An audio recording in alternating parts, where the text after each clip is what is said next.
Bonjour à tous et à toutes, j'espère que vous allez bien. On se retrouve aujourd'hui pour le début d'un nouveau vlog. Aujourd'hui on est jeudi 15 octobre et je suis vraiment de super bonne humeur. Je suis d'une humeur phénoménale, je suis exaltée, j'ai envie de faire plein de trucs trop cool. J'ai envie de faire des choses dans la maison notamment parce que je sais pas vous, mais moi j'aime bien au changement de saison faire des changements dans la déco en fait, modifier des trucs, repeindre des meubles. Changer des tableaux, des trucs comme ça. Je vais notamment m'occuper des aquariums parce qu'en fait j'ai décidé de me séparer de l'aquarium de 120 litres et par contre de remettre en eau le petit aquarium de 30 litres. Donc voilà, je pense que je vais faire ça quand je couperai la caméra, je vais faire le transfert des plantes et tout et je vais mettre une annonce sur le bon coin pour savoir s'il y a des gens qui veulent adopter les poissons qu'il reste dans mon 120 litres parce que sans ça je peux pas vider l'aquarium. Donc voilà, je vais faire ça et puis voilà, sinon niveau lecture, je suis toujours dans la lecture commune de La maison dans laquelle de Mariam Petrosian. Il me reste 70 pages à lire pour atteindre la deadline pour dimanche, donc voilà, je pense que je vais faire ça aujourd'hui et je vais probablement continuer un petit peu pour prendre de l'avance. Et après ça, je sais pas ce que je vais lire, je vais peut-être lire La maison dans laquelle, non mince, la 9e maison de Lee Bardugo. Bref, voilà, pour l'instant j'ai pas trop de lecture à vous présenter, je voulais juste vous prendre pour ouvrir le vlog et j'ai fait craquer mes doigts. Et puis voilà, bon je vous reprends plus tard.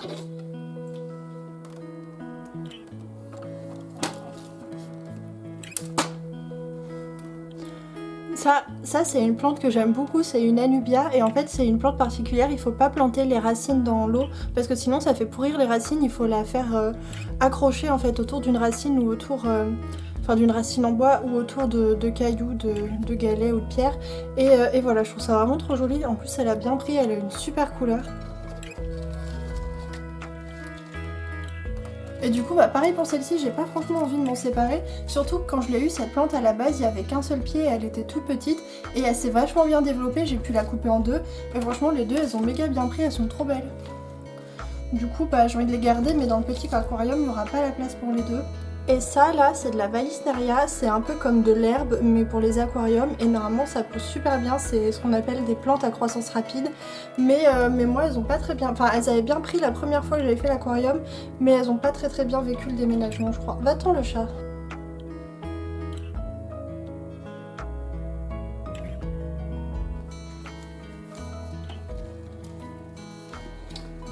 Bon du coup j'ai fini pour ce matin, là l'aquarium en fait il est tout noir et l'eau est trouble parce qu'il y a plein de sable noir en suspension parce que quand j'ai planté les racines, les plantes et tout ça a tout fait bouger. Donc là je pense qu'il faut attendre jusqu'à demain matin pour que l'eau redevienne claire. Et du coup maintenant je vais m'occuper de ce sac de BD, regardez, qui est là en fait, c'est plein de comics, de mangas et tout qu'un copain nous a donné et en fait il faut que je les trie, que je les nettoie et que je les mette dans la bibliothèque. Donc voilà, je vais faire ça tout de suite.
Rebonjour tout le monde, alors on est mercredi et ça fait un bon moment que je vous ai pas pris parce qu'en fait j'ai eu vraiment super mal au ventre ces derniers jours et ensuite ma belle-mère est arrivée pour nous rendre visite, elle est restée 2-3 jours à Mulhouse à la maison donc voilà, les circonstances n'étaient pas franchement réunies pour que je sorte ma caméra mais du coup comme ça fait un moment que j'ai pas filmé, du coup je vais pouvoir vous parler de livres. Alors la dernière fois que j'ai filmé il me semble que j'hésitais entre 3 lectures et finalement j'ai fini par choisir After Atlas de Emma Newman parce que j'avais absolument adoré son premier roman qui était Planetfall, qui était également de la science-fiction et vraiment ça avait été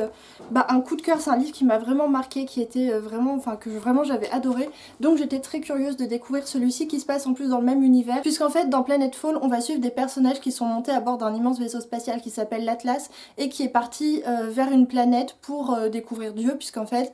une des personnes de l'équipage est considérée comme une sorte de prophète. Et dans After Atlas en fait on va suivre un personnage qui est un homme d'une quarantaine d'années et en fait lui sa mère l'a abandonné quand il était tout bébé pour partir justement à bord de l'Atlas. Donc voilà, les deux romans sont liés et en fait plus on avance dans l'histoire de celui-ci, plus on se rend compte qu'il y a des échos avec l'autre roman. Et voilà, alors pour l'histoire en fait on va suivre un homme dont j'ai oublié le nom, il s'appelle Carlos Moreno, qui en fait a pas eu trop de chance dans sa vie parce que déjà sa mère l'a abandonné quand il était petit, son père était un père un peu démissionnaire, enfin, son père a fait une énorme dépression donc il s'en occupait pas non plus quand il était petit et en fait du coup ils se sont tous les deux retrouvés dans une secte religieuse dirigée par un homme qui lui aussi avait été abandonné par l'Atlas, qui était en fait à la base le second de l'Isumi, donc la prophète qui a amené le vaisseau sur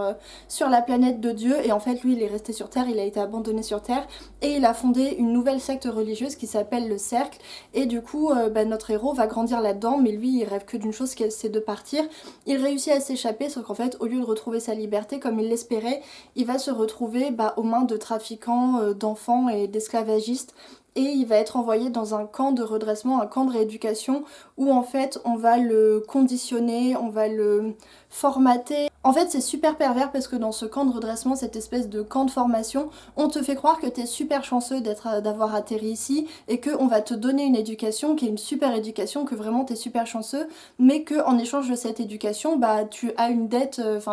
contre les gens qui t'éduquent et du coup tu leur dois un certain nombre d'années, donc du coup tu deviens totalement esclave. Et en fait Carlos ils vont développer certaines compétences chez lui pour le former à devenir enquêteur et quand il va sortir de ce camp en fait c'est le ministère de la justice, en gros c'est la police qui va racheter son contrat et du coup il devient esclave pour la police, enquêteur pour la police. Alors maintenant pour l'histoire, on commence le roman quand en fait la patronne de Carlos lui confie une mission un peu délicate puisqu'en fait le leader de la secte religieuse Le Cercle, donc la secte dans laquelle Carlos a grandi, vient de se faire assassiner à Londres et en fait ils ont absolument besoin de lui pour résoudre cette enquête. Et en fait c'est une affaire très délicate puisque cet assassinat va concerner tout un tas de gouvernements différents puisque Alejandro Casales est mort à Londres mais c'était un ressortissant européen, mais en même temps sa secte se situe aux États-Unis et engrange énormément d'argent, donc du coup il y a plein de gens qui sont intéressés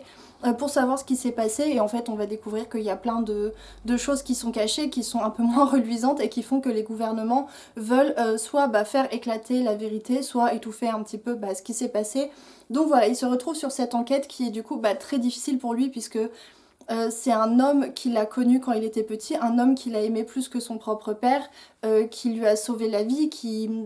a donné une deuxième chance à lui et à son père, mais qui en même temps l'a beaucoup déçu. Et enfin bref, ils ont une relation assez conflictuelle et depuis que lui il a quitté la secte, ils se sont jamais revus. Et maintenant il se retrouve à enquêter sur son assassinat, qui en plus est un assassinat assez violent, donc voilà, ça va être quelque chose qui va beaucoup le remuer et qui va du coup évidemment faire ressortir tout un tas d'événements de son passé. Alors en ce qui concerne l'enquête et qui du coup prend la plus grosse partie du roman, j'ai pas été hyper emballée. Là en fait ce que je reproche à l'enquête, moi ce que j'aime bien dans les enquêtes et ce qui je pense fait une bonne enquête, c'est quand en fait l'auteur il dissémine un petit peu des indices, des pièces de puzzle et que à la fin tu as des pistes pour assembler le puzzle et à la fin t'as une espèce un peu de waouh, ah oui ok d'accord c'était comme ça, c'est lui qui a fait ça pour ceci, pour cela, et du coup en fait l'enquêteur découvre des choses. Enfin là en fait ce que j'ai pas aimé c'est que j'ai l'impression qu'un petit peu l'enquêteur il suivait un jeu de pistes mais qui découvrait rien lui-même finalement, juste il allait à telle personne qui lui donnait telle info, puis une autre personne qui lui donnait telle info, puis telle... Enfin j'avais pas l'impression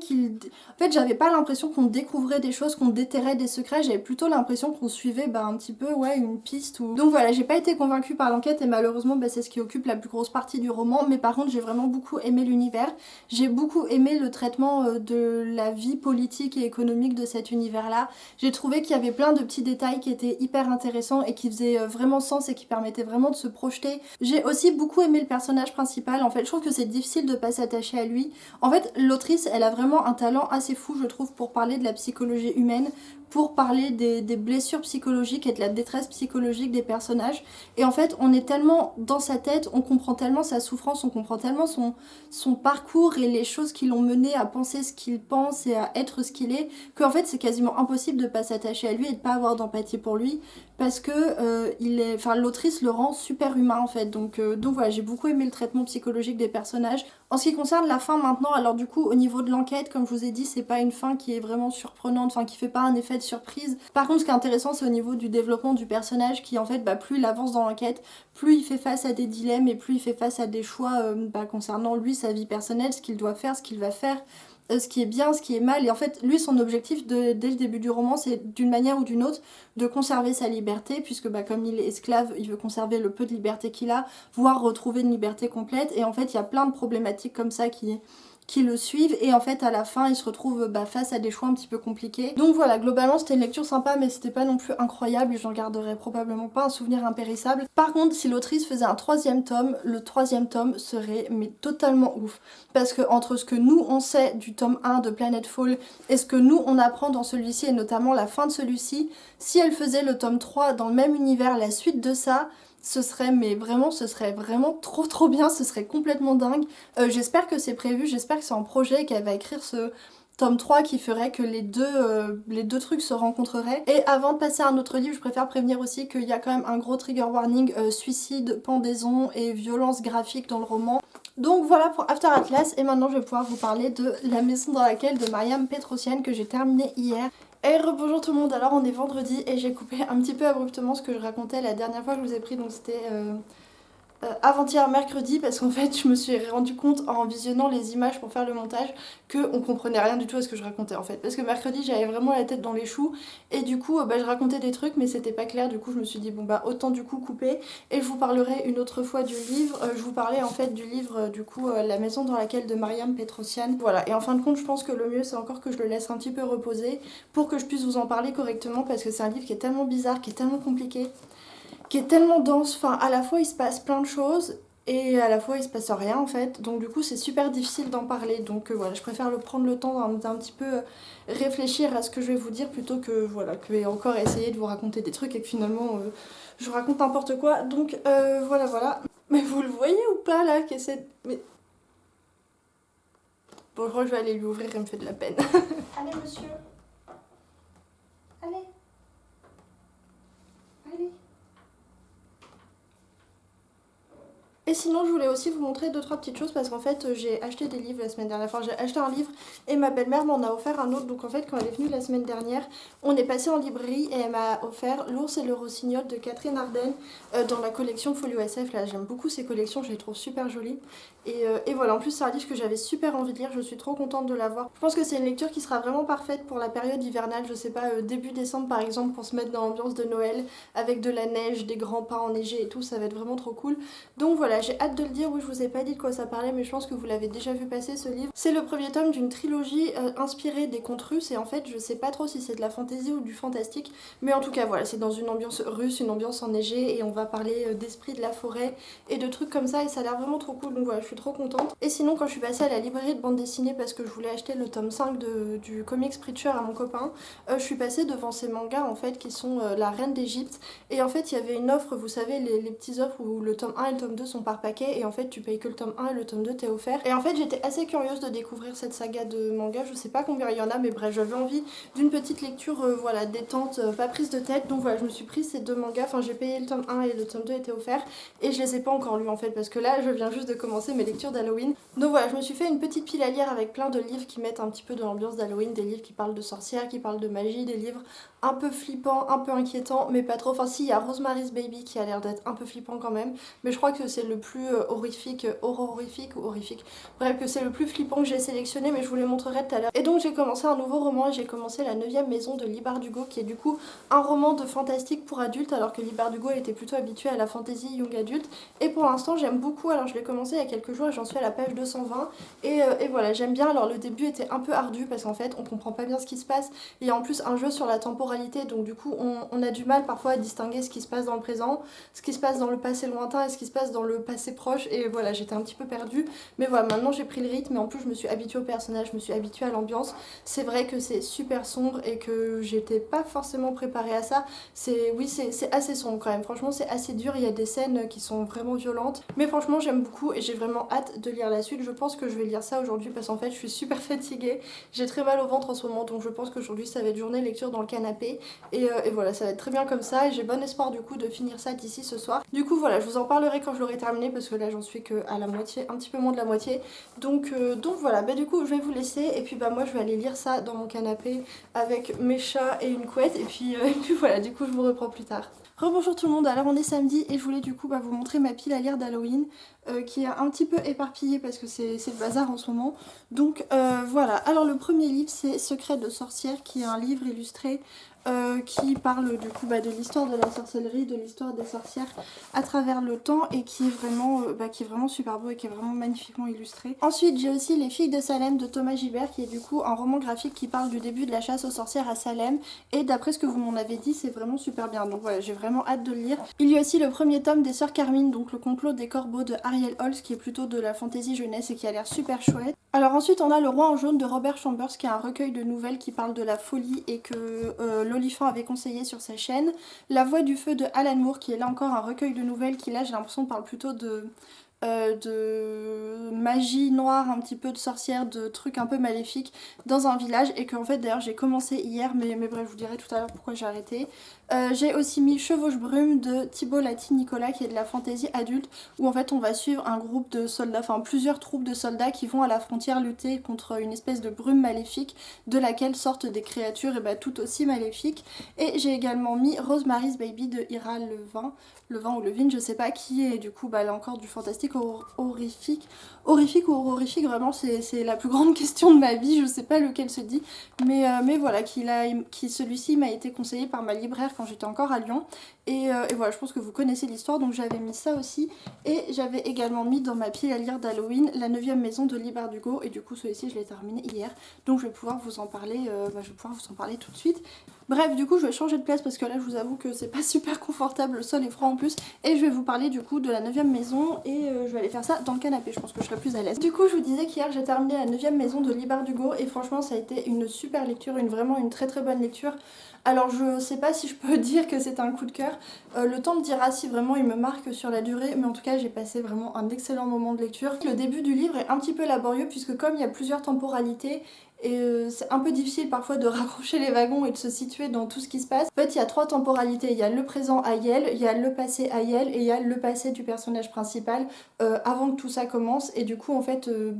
tous ces événements là sont racontés au fur et à mesure qu'on avance dans l'histoire. Alors pour l'histoire on est dans l'univers des sociétés secrètes à l'université de Yale et en fait il y a 8 sociétés secrètes qui pratiquent la magie. Une magie plutôt glauque en fait, assez sanglante, pas franchement bénéfique. En fait on n'est pas sur des sociétés... En fait dans ce récit, les gens qui pratiquent la magie ne le font pas pour faire du bien autour d'eux, ne le font pas par noblesse d'âme, voilà, pour rendre le monde meilleur. En fait ils le font globalement pour se faire des thunes, puisqu'en fait les membres des sociétés secrètes, ce sont en gros des gosses de riches qui ont été acceptés à Yale par un petit peu par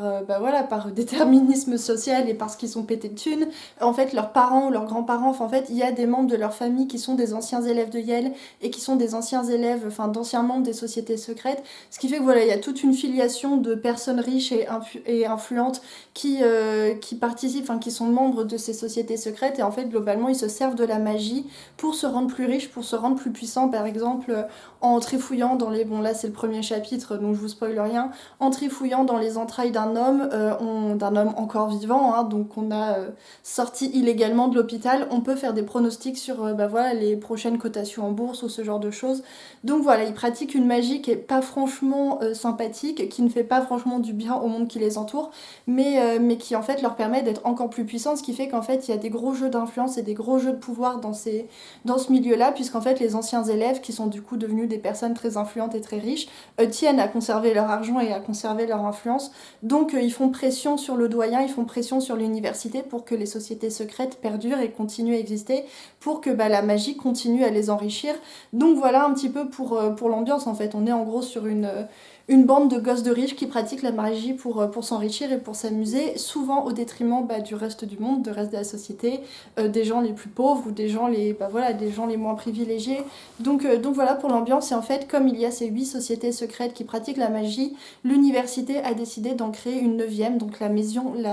maison l'été, qui est chargée de surveiller les autres sociétés secrètes, de faire en sorte en fait qu'elles dépassent pas des limites, qu'elles fassent pas de mal, qu'elles tuent personne, bon bref, il y a plein de belles idées à l'origine de la 9e maison, mais en fait en pratique on se rend compte que un petit peu la 9e maison elle a pas tant de pouvoir finalement. En fait on va suivre un personnage qui s'appelle Alex qui vient en fait de rentrer à Yale, qui a été recruté par le doyen en personne pour faire partie de la 9e maison. Puisqu'en fait Alex elle a le talent très particulier de voir les manifestations de la magie, de voir derrière le voile et notamment de voir les fantômes qu'on appelle les gris. Donc Alex va se retrouver à Yale et en fait alors qu'elle est en plein dans ses fonctions de membre de la 9e maison, il va y avoir un assassinat sur le campus, un assassinat assez violent mais dont finalement peu de choses le relient aux sociétés secrètes, aux fraternités magiques là, mais Alex elle a quand même une intuition, elle se dit qu'il y a quelque chose qui cloche et en fait elle va mener l'enquête. Et là, ça va être le début de tout un tas de choses, d'événements magiques. Il y a énormément de rebondissements dans cette histoire, il y a énormément de petites choses qui s'en mêlent et franchement, j'ai vraiment beaucoup aimé. C'était vraiment une très bonne lecture, j'ai beaucoup aimé les personnages. Il y a notamment le personnage de Darlington qui fait également partie de la 9e maison et qui est censé être un petit peu l'instructeur de Alex, lui apprendre les codes, lui apprendre voilà, les rituels magiques, tout ça. Et c'est un personnage très attachant qui est très marrant. Enfin, il y a aussi le personnage de... j'ai oublié son nom, mais enfin bref, les personnages sont vraiment super attachants. J'ai beaucoup aimé aussi ce petit aspect politique qu'il y avait dans le livre, le côté c'est les privilégiés voilà, qui utilisent et qui abusent de leur pouvoir, et de voir Alex qui vraiment fait partie des personnes qui ont pas eu de chance dans leur vie, vraiment qui ont galéré de ouf, qui ont été abandonnées par le système et qui va essayer de lutter contre ça et qui va essayer de faire ce qui est juste. C'était assez fort. Voilà, il y a quand même un propos politique dans le livre qui est présent en fait. Voilà, il est pas omniprésent, mais on sent quand même que l'autrice elle a des choses à dire et qu'elle a envie de mettre des petits taquets parce que voilà, il y a une vraie critique du système de caste et du système de classe dans le livre et c'était assez chouette. Enfin moi vraiment j'ai beaucoup aimé, donc voilà, franchement c'était une super lecture. Alors du coup hier soir j'ai sorti 2 livres, j'ai sorti La Voix du Feu de Alan Moore et Chevauche Brume de Thibault Lati-Nicolas. Je sais pas si vous allez voir, j'ai mis des petits post-it en fait sur La Voix du Feu qui correspondent aux 12, il y a 12 chapitres, c'est ça? Oui, 12 chapitres, 12 chapitres. J'ai mis des petits post-it comme ça, je me suis dit ce qui serait bien c'est que je lise 1 ou 2 nouvelles par jour. Et j'ai commencé hier en me disant que j'allais lire la première qui est la plus longue, qui fait une 50aine de pages, qui fait presque 60 pages. Mais en fait, j'ai abandonné au bout de quelques pages puisque la première nouvelle, elle parle d'un homme des cavernes, d'un Cro-Magnon, enfin... Je sais pas quel type exactement de Cro-Magnon, mais un homme des cavernes. Et en fait le problème non, c'est super cool ce qu'il a voulu faire, mais ce qui m'a gênée et que franchement hier j'étais pas d'une humeur pour ça, c'est qu'en fait pour rendre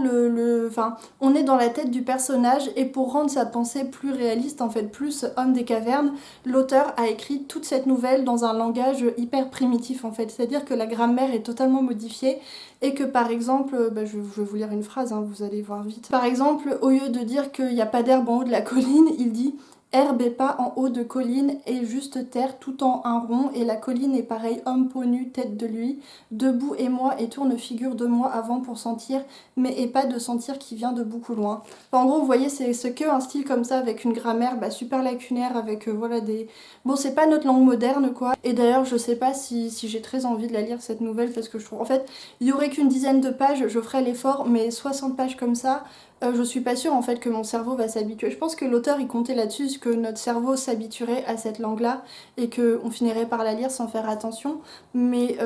moi pour l'instant je me suis pas du tout habituée et du coup je peinais sur chaque phrase. Et du coup comme j'ai abandonné La Voix du Feu, et j'ai sorti Chevauche Brume de Thibault Lati-Nicolas. Hier j'ai lu une 50aine de pages et pour l'instant c'est vraiment sympa. Bon après en 50 pages il s'est pas passé grand chose. Donc voilà, je vais continuer là-dessus aujourd'hui et puis on verra après ce que je lirai. Peut-être quelque chose, une lecture graphique pour changer, pour varier un petit peu. Donc voilà, bon du coup je vous reprends plus tard. Rebonjour tout le monde, alors on est lundi et avant de clôturer le vlog je voulais vous parler de mes dernières lectures puisque j'ai un petit peu avancé dans mes lectures de ma pile à lire d'Halloween et j'ai lu Chevauche Brume de... Oula, il y a un reflet. Chevauche Brume de Thibault Lati-Nicolas et j'ai aussi lu le livre Secret de sorcière de Julie Légère, Elsa White et Laura Pérez. Alors Secret de sorcière du coup c'est un livre illustré qui raconte en fait l'histoire de la sorcellerie depuis le Moyen-Âge jusqu'à l'époque moderne, donc du coup comment ça a évolué, qui était considéré comme une sorcière, qu'est-ce que c'était que les sorcières, d'où venait leur savoir, enfin il y a tout un tas de choses comme ça avec un bel ancrage féministe qui expliquait qu'en fait les hommes traitaient les femmes de sorcières parce qu'ils connaissaient pas, ils avaient pas leur connaissance et tout, enfin bref ça retrace l'histoire des sorcières et de la sorcellerie en parlant de thématiques de la chasse aux sorcières, de féminisme ou de certaines personnes qui ont été connues, donc Marie Laveau, ou enfin bref, des personnages comme ça. Et honnêtement, c'était assez intéressant, mais en même temps, c'était pas non plus... Bon, après, le contenu, il a été créé pour des enfants ou des adolescents, c'est pas un contenu pour les adultes, donc c'est pour ça que c'était intéressant, mais sans plus, et que, bon bah voilà, j'ai bien aimé cette lecture, mais je pense pas que je vais garder le livre dans ma bibliothèque en fait, parce que même si les illustrations sont très jolies, je pense pas que je le relirai et je pense pas que je prendrai le temps non plus de le refeuilleter, voilà, pour le regarder. Alors maintenant pour Thibaut Latine-Nicolas, du coup on est sur de la fantasy adulte, en fait on est dans un royaume qui s'appelle le Bleu Royaume, qui est un royaume plutôt en paix puisque globalement tout va bien. Alors il y a bien quelques conflits entre le clergé et l'ordre de magiciens qu'il existe dans ce royaume, mais franchement ça va, ils se tapent pas trop sur la tête et il n'y a pas de guerre civile, il n'y a pas de guerre avec des voisins. Globalement pardon, ça se passe bien. Et en fait dans ce royaume tout au nord il y a une brume magique qui est une espèce de voilà de brouillard mystérieux qui est là depuis toujours, dont en fait on sait pas grand chose de ce brouillard, on sait pas pourquoi il est là, qu'est-ce qu'il y a derrière. Comment il a été créé, on suppose plus ou moins que c'est une force naturelle, une force magique et que ça a toujours été là, mais en fait personne n'est trop sûr. Par contre ce qu'on sait c'est qu'en fait régulièrement il y a des créatures maléfiques qui sortent de ce brouillard, qui sont des espèces de monstres un peu bestiaux, enfin des créatures assez flippantes qui s'attaquent aux habitants et qui les dévorent en fait. Et voilà, c'est comme ça depuis des générations jusqu'au moment où en fait on sait pas pourquoi le brouillard, enfin la brume a commencé à s'avancer, à prendre du territoire et en fait il y a de plus en plus de créatures qui s'échappent du brouillard et qui vont du coup tuer les populations locales. Et donc en fait dans le roman on va suivre en gros l'armée qui est envoyée par le roi à la frontière pour défendre le territoire, mais surtout défendre et protéger les habitants qui sont en train de se faire massacrer par les hordes de créatures maléfiques qui s'échappent de la brume. On va suivre une compagnie de soldats qui sont des hommes, qui sont la 9e compagnie, mais on va suivre également un groupe de femmes qui sont des cavalières. Alors je me souviens plus de quel pays elles viennent, enfin de quel état ou comment dire... de quelle région elles viennent, mais en fait ce sont des combattantes très reconnues, qui sont vraiment très reconnues pour leur prouesse au combat. Et on va suivre également 2 magiciens, donc un maître et son apprenti, qui sont des magiciens intercesseurs, c'est-à-dire que eux, ils ont le pouvoir d'accéder au flux d'énergie qu'il y a dans ce monde et de s'en servir pour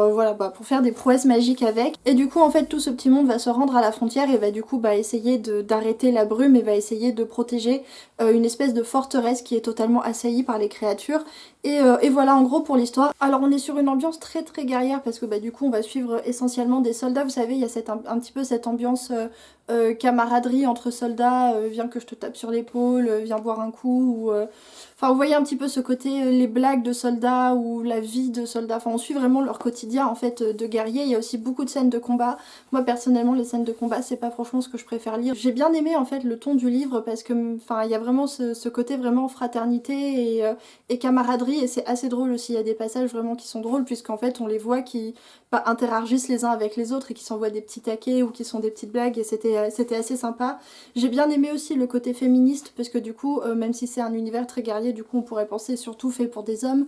et en effet il y a beaucoup d'hommes. Il y a aussi ce groupe de femmes, de cavalières et de combattantes qui s'intègrent à cette armée et qui prend sa place, et voilà qui montrent qu'elles sont tout aussi féroces voire plus que les hommes. Et c'était c'était cool, surtout que ça crée des tensions entre les deux groupes parce qu'il y a certains soldats hommes qui du coup sont là, ouais non mais c'est des femmes, elles sont fragiles, machin quand faudra porter les choses lourdes on en reparlera, enfin bref vous voyez ce genre de choses. En fait le grand avantage de ce livre je trouve c'est qu'en fait il est court et que c'est un one shot, donc du coup en 400 pages on a le début, le milieu et la fin, on a le fin mot de l'histoire, enfin le fin mot de l'histoire pas tout à fait justement, mais bref voilà en fait on a l'histoire complète en 400 pages et globalement c'est une histoire sympa qui se lit bien. J'ai bien aimé l'ambiance en fait. Alors après c'est vrai que comme le livre est très très court, finalement on n'a pas tellement le temps d'approfondir l'intrigue et le contexte,